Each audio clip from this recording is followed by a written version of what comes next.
اسٹریگر کو ایسی ضرب دی تھی کہ چاروں طرف بہت سی گیند نہ صرف نشانے پر آئی تھیں بلکہ لڑکتے ہوئے چاروں خانوں کو چت کر دیا تھا۔ جوئی نے پاکستان میں سنینا اور رہبر سے بات کر لی تھی، جنہیں وہ اپنے معاملے میں خاموشی اختیار کرنے کی تلقین کر چکی تھی۔ دران اسے اس سارے معاملے سے بڑے الگ انداز میں لے کر چل رہا تھا۔ اس وقت ہنا پاکستان واپسی کے لیے تیار تھی اور جوئی سے الوداعی طور پر گلے مل رہی تھی۔ دروازہ کھلنے کی آواز پر جوئی اور ہنا نے ایک ساتھ دروازے کی طرف نظر گھمائی۔ دران کے پیچھے انل کمرے میں داخل ہو رہا تھا۔ دران ہنوز اپنے لاپرواہ سے حلیے میں، جبکہ انل سوٹڈ بوٹڈ تھا۔ وہ کھلے سے ٹراؤزر کی جیب میں ہاتھ ڈالے موبائل اسکرین پر کچھ دیکھنے میں مگن تھا، جبکہ انل اب لب بھینچے ان کی طرف بڑھ رہا تھا۔ آپ کی فلائٹ کا وقت ہے، پولیس نیچے انتظار کر رہی ہے۔ ہنا نے آہستگی سے سر کو اس بات میں ہلایا اور پھر سے جوئی کو اپنے ساتھ لگایا۔ اپنا خیال رکھنا جوئی، نم آنکھوں کے ساتھ محبت سے اس کے کان میں سرگوشی کی۔ تم بھی۔ وہ پیچھے ہو کر آہستگی سے مسکرائی۔ ہنا ایک محبت بھری الوداعی نگاہ اس پر ڈالتی پلٹی اور انل کے پیچھے کمرے سے باہر نکل گئی۔ وہ اب تک کمرے کے وسط میں اپنے موبائل پہ سر جھکائے کھڑا تھا۔ جوئی کو پرپوز کرتی ویڈیو نے پورے ہالی ووڈ میں ہلچل مچا دی تھی۔ میڈیا والے اور فینز دران کے غائب ہونے پر بے چینی ظاہر کر رہے تھے۔ سب کو جاننا تھا کہ آخر وہ کون سی خوش قسمت لڑکی ہے جسے درانگ اپنی دلہن بنانے والا ہے۔ وہ اس سے کب ملا، کیسے ملا، کب محبت ہوئی اور اب کب شادی کرے گا۔ دران کی پروپوز کرنے والی ویڈیو نے ہاروے اور بروس کی ویڈیو کو پس پش ڈال دیا تھا۔ لوگوں کو بس اب دران کے میڈیا پر بیان کا انتظار تھا۔ وہ یوں ہی ٹراؤزرز کی بائیں جیب میں ہاتھ ڈالے، پیشانی پر افق کی شکن ابھارے، دائیں ہاتھ میں موجود موبائل اسکرین پر نظریں جمائے ہوئے تھا، جب جوئی اپنے اور اس کے بیچ موجود چند قدم کا فاصلہ ختم کرتے ہوئے اس کے مقابل آ کھڑی ہوئی۔ جوئی نے دونوں ہاتھوں کو، ہتھیلیوں کو آپس میں ملایا اور الفاظ کو ذہن میں ترتیب دیا۔ تھوک نکلا اور نگاہ اس کے چہرے پہ ڈالی۔ اس کے کھلون کی مدھم سی مہک اتنی سی دوری پر دل کی دنیا اتھل پتھل کیے ہوئے تھی۔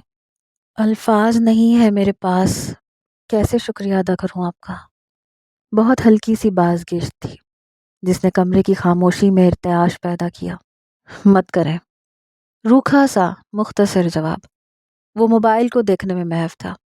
ایک دم عجیب سی ندامت ہوئی۔ وہ بدتمیز تو شروع سے تھا۔ جوئی آنکھیں جھپکے اس بدتمیز کو دیکھ رہی تھی۔ میرا مطلب ہے شکریہ مت ادا کریں، بس میرے لیے وہ کریں جو میں کہوں گا۔ سپاٹ لہجے میں بنا تمہید باندھے اپنا مقصد بتایا، پھر نگاہ اٹھائی۔ اف، گھائل کر دینے والی ہیزل آنکھیں۔ جوئی نے فوراً پلکیں گرا دیں۔ کیا کرنا ہوگا مجھے؟ یہ ادب صرف اس کے احسانوں کے مرہون منت نہیں تھا، سامنے کھڑی لڑکی کے لیے وہ کچھ اور ہی اہمیت رکھتا تھا۔ اسے جب بھی یہ محسوس ہوتا تو عجیب سی چڑ ہونے لگتی۔ فی الحال تو پورے اعتماد کے ساتھ میڈیا پہ انٹرویو دینا ہے آپ کو۔ گہری سانس لیتے ہوئے ذہن سے جوئی کی سوچ کو جھٹکا۔ وہ اب پھر سے پلکیں اٹھائے اس کی آنکھوں میں دیکھ رہی تھی۔ سیاہ آنکھوں کی پتلیوں میں بے پناہ احترام کے ساتھ ایک سمندر موجزن تھا جو دران سے مخفی نہیں رہ سکتا تھا۔ فوراً نگاہیں چرائیں، چہرے پر سختی اود آئی۔ کیسا انٹرویو دینا ہوگا مجھے؟ وہ سوال کر رہی تھی، میٹھی سی آواز جس کی پھوار اس کے اعصابوں پہ برسنے لگتی تھی۔ کیا تھی وہ اور کیوں تھی؟ لیکن اسے نہیں چاہیے تھی۔ وہ زبردستی گھس رہی تھی اس کی زندگی میں، اس کی بہت ہی پرسنل زندگی میں، جہاں آج تک وہ کسی اور کو مقام دینے کا تصور بھی نہیں کرتا تھا۔ وہ ایک سانحے کے طور پہ آ رہی تھی۔ بتاؤں گا۔ تیزی سے وہ اس کے پاس سے گزرتا ہوا کمرے کے دروازے کی طرف بڑھ گیا۔ جوئی اب بند دروازے کی طرف دیکھ رہی تھی۔ وہ چلا گیا تھا لیکن اس کی خوشبو یہی ہوا میں ابھی تک گھلی ہوئی تھی۔